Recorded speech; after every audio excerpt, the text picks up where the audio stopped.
When you see the Strait of Hormuz in the headlines, tanker seizures, naval standoffs, Iranian threats, American warships steaming toward the Gulf, the picture you are handed is almost always the same. Iran is the aggressor, America is the protector, the oil supply is at risk, and the solution, you are told, is more American military presence. That story is not completely wrong, but it is so incomplete, so deliberately simplified, that it leaves you understanding precisely nothing about where real power in that waterway actually sits. Because the Strait of Hormuz is not controlled by the country with the largest navy. It is not controlled by the country with the most sophisticated missiles. And it is certainly not controlled by whoever is making the loudest threats on your television screen. The Strait of Hormuz is controlled by whoever has the credible capacity to make the other side absorb a cost it is not willing to pay.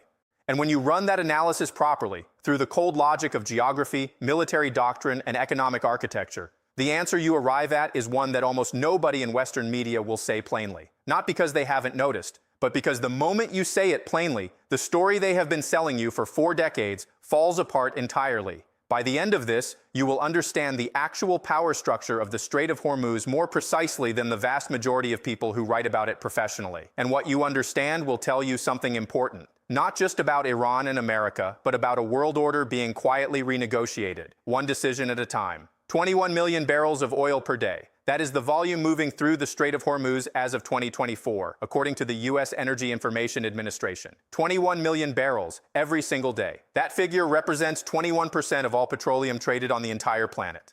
And it moves through a waterway that, at its narrowest point, is exactly 21 miles wide. 21%, 21 million barrels, 21 miles. The entire global conversation about energy security lives inside those 3 numbers.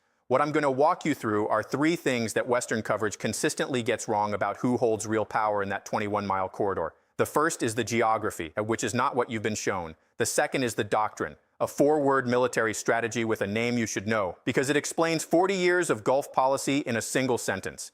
And the third is the silent player, the one whose presence has rewritten the rules of this game without firing a single shot. Pull up a map of the Persian Gulf, not a political map, a physical one. What you see is a body of water shaped like a narrow corridor. Iran occupies the entire northern edge, roughly 2,500 miles of coastline running along the Gulf's top. To the south, Oman and the United Arab Emirates. At the Gulf's western end, approximately 200 miles from the strait, sits Bahrain, where the United States Fifth Fleet has been permanently based since 1995. The Fifth Fleet exists, in large part, to answer one question. What happens if Iran tries to close the strait? That is the public answer. But strategic planners in Washington and Tehran have been working through a different question since at least the early 1980s. A question that, when you hear it, reframes the entire military picture. The question is not, can Iran close the strait? The question is, does Iran need to close the strait to win? What the historical record shows, clearly, consistently, across 4 decades, is that it doesn't. And the first piece of evidence for that comes from a conflict most people have largely forgotten. But before we get to that history, there is a country sitting inside this entire analysis that has appeared in almost no Western news segment about the strait. A country with no navy in the Gulf, no military base in the region, and more structural influence over what happens in that waterway than Washington will publicly acknowledge. First, the history that makes the present legible.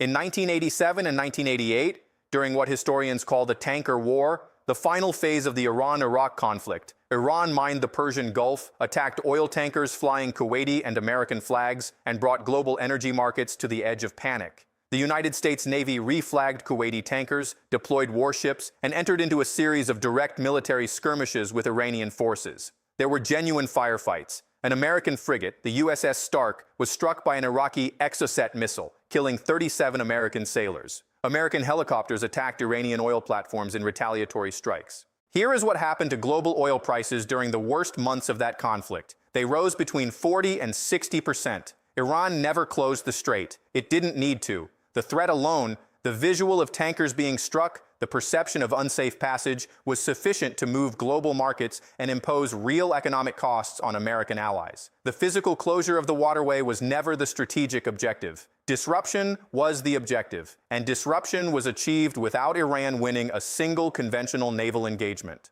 Alfred Thayer Mahan, the American naval strategist whose 1890 work on maritime power still shapes how militaries conceptualize control of the seas, wrote that mastery of a choke point is not about who holds it continuously. It is about who can deny its use to the enemy at a moment of choosing. Iran's military planners read Mahan carefully. Washington, at critical moments, forgot him. The doctrine Iran built from that reading has a specific name in strategic literature: the Mosaic Doctrine.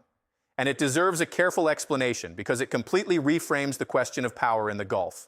The Mosaic Doctrine is not a plan to defeat the U.S. Navy in a conventional engagement. Iranian planners understood by the early 1990s that a straight conventional war against American naval forces was unwinnable. Their surface fleet was outmatched, their air power was aging, their command infrastructure was vulnerable. So they made a different calculation, one that Zbigniew Brzezinski, who served as national security advisor to President Carter and spent much of his career analyzing Soviet and Persian Gulf strategy, had anticipated in his 1997 work, The Grand Chessboard. The calculation was this: you do not need to win. You only need to make winning cost more than it is worth. The Mosaic Doctrine works through layered deterrence. Land-based anti-ship missiles, positioned along the Iranian coastline. Fast attack boats operated by the Islamic Revolutionary Guard Corps Navy. Not Iran's regular navy, but the IRGC specifically, which operates under a separate command structure with different rules of engagement. Mines deployable in the shallow Gulf waters, submarines, and a regional proxy network capable of threatening the land-based energy infrastructure of every Gulf state simultaneously, Saudi oil facilities, Emirati ports, Bahraini logistics. The RAND Corporation, in a 2021 study on Gulf security architecture, assessed that even a partial Iranian interdiction effort, not a full closure, targeted harassment, could reduce tanker traffic through the strait by 30 to 40% within the first week. 30 to 40% of 21 million barrels per day. That is not a regional inconvenience. That is a global economic event measured in hours.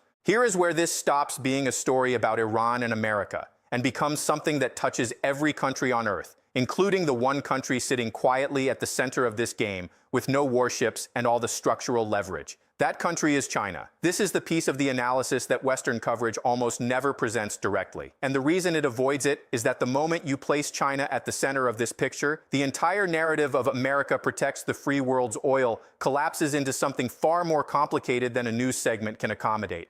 Here is the baseline. As of 2023, China is the world's single largest importer of crude oil, bringing in roughly 11 million barrels per day, according to the International Energy Agency's 2023 oil market report. Of that total, somewhere between 40 and 45% originates in the Persian Gulf. It transits the Strait of Hormuz. China has no aircraft carrier in Bahrain.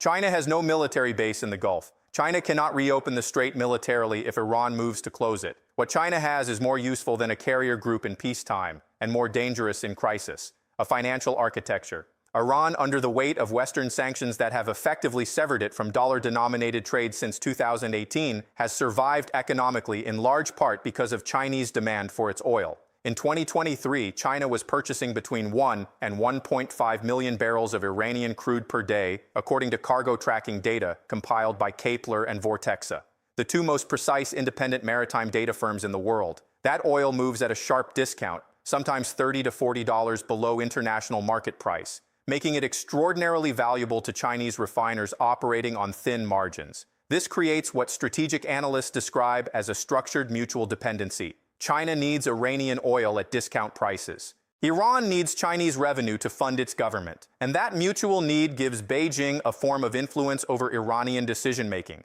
including decisions about the strait that no American warship can replicate. China does not want the strait closed. A closure event would damage China's own economy, spike global oil prices, and trigger precisely the kind of international crisis that disrupts the trade relationships Beijing has spent 3 decades building. Chinese planners understand this with complete clarity, but China also does not want Iran dismantled. A dismantled Iran, stripped of its deterrence capacity, placed under American-aligned governance, is a fully U.S.-dominated Middle East, which is a strategically encircled China by another name. So Beijing's actual position, almost never stated plainly in Western coverage, is a deliberate triangle.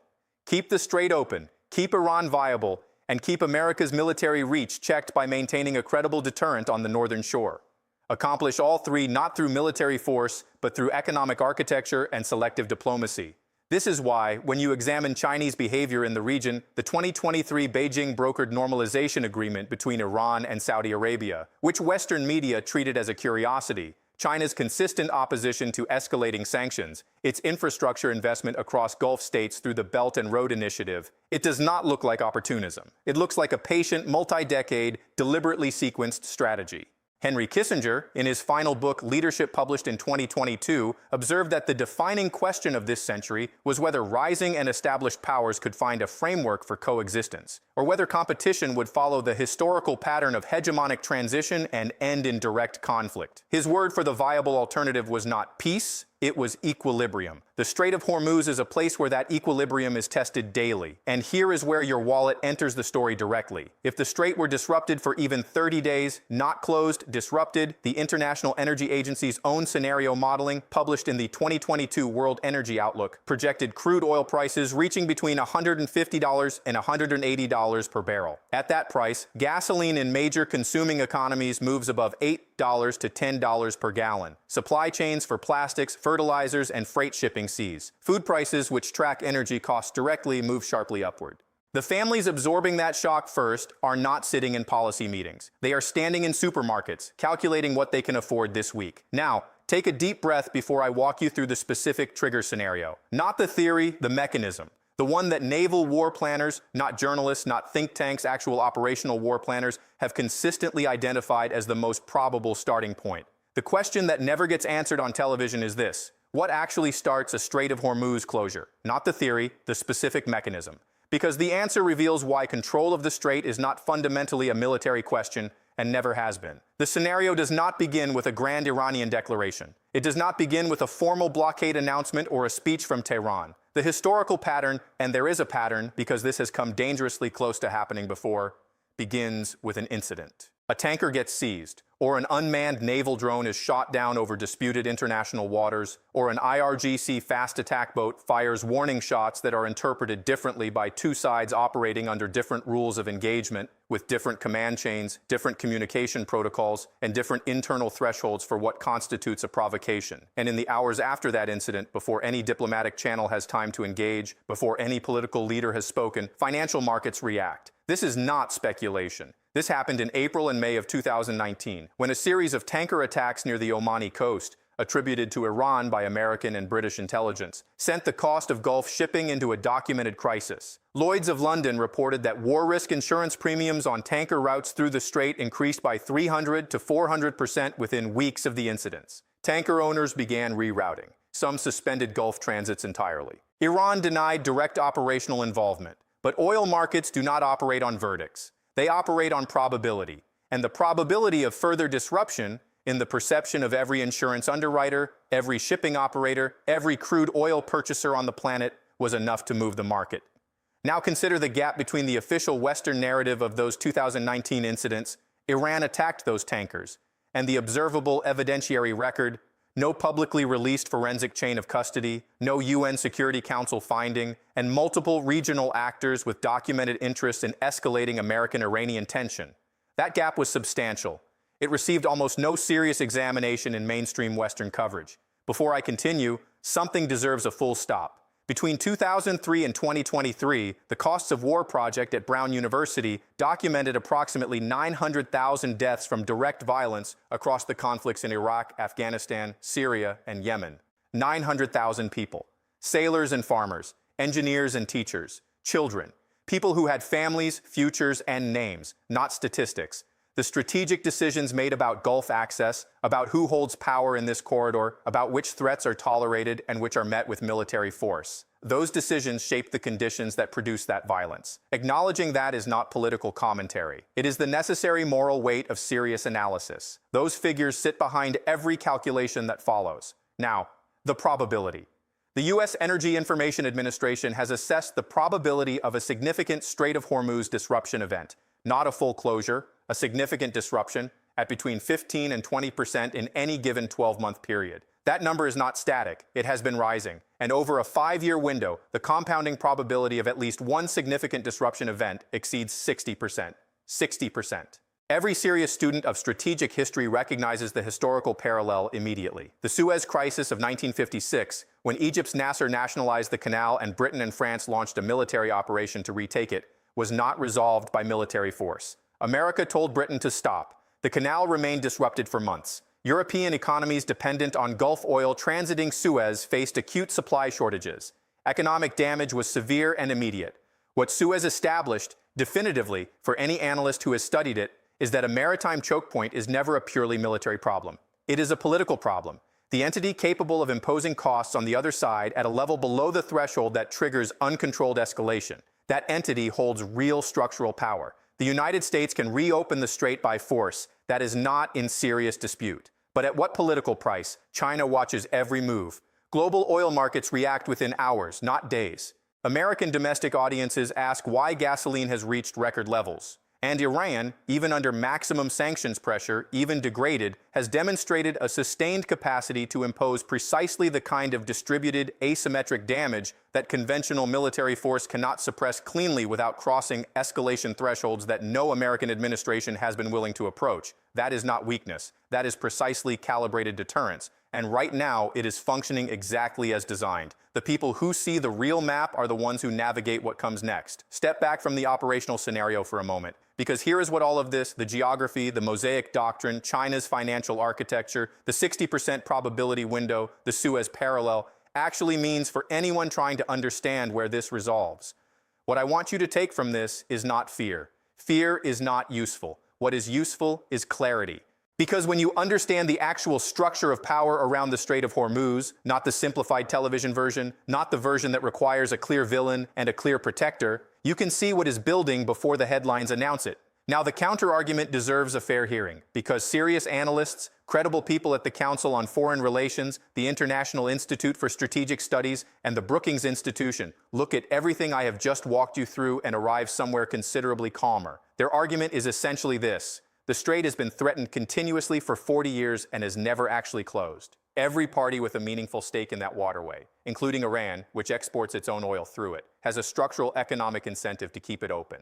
The multilateral deterrence architecture, precisely because it is mutually costly, is more stable than it appears under analysis. The rhetoric is theater. The underlying interests remain aligned. There is genuine substance in that view. The strait's uninterrupted operational record through crisis after crisis is real. Mutual destruction as a deterrent does function until it doesn't. And the historical record is unambiguous on what happens when deterrence fails at a maritime choke point. The honest picture, stripped of both the panic and the complacency, is this. The Strait of Hormuz is not about to close tomorrow, but the conditions governing it are shifting faster than the frameworks most people use to understand it can track. And those shifts are happening across all three axes simultaneously: military, economic, and political. Here is what to watch. Watch China's security footprint in the Gulf. The 2023 Iran-Saudi normalization deal brokered in Beijing was presented by Western media as a diplomatic curiosity. It was not. It was the clearest signal yet that China is shifting from pure economic engagement in the Gulf toward active political and strategic management. If that shift deepens, if Beijing begins offering Gulf states security guarantees alongside economic partnerships, the triangular balance changes in ways that have no historical precedent. Watch the UAE's Fujairah pipeline, the Abu Dhabi crude oil pipeline, running from the UAE interior to the Fujairah terminal on the Gulf of Oman, bypassing the strait entirely, holds a current capacity of 1.5 million barrels per day as of 2024. If investment in expanding that capacity accelerates significantly, it signals that Gulf states have privately assessed strait disruption probability as materially higher than their public statements suggest. And watch Iran's domestic political stability. The country controlling the northern shore is a country under acute internal pressure. Economic deterioration from compounding sanctions, a politically mobilized younger generation with sharply different expectations from their government, and a clerical establishment managing contradictions it has not resolved. Domestic instability in Iran does not reduce the probability of strait disruption, it raises it. Cornered states make different calculations than stable ones. This is not a story about one country threatening a waterway. It is a story about three interlocking systems: military deterrence, economic architecture, and political legitimacy, whose interaction is producing an outcome that none of the three controlling powers fully controls. Western media will continue to sell the simpler version. Iran is the threat. America is the answer. The strait is the prize. But the world has not operated on that logic for a long time. And the sooner the analysis catches up to the reality, the actual reality, not the constructed one, the more clearly you can see what is being decided, quietly and consequentially, in that 21-mile gap between the Iranian coastline and the shores of Oman. The people who see the real map are the ones who navigate what comes next.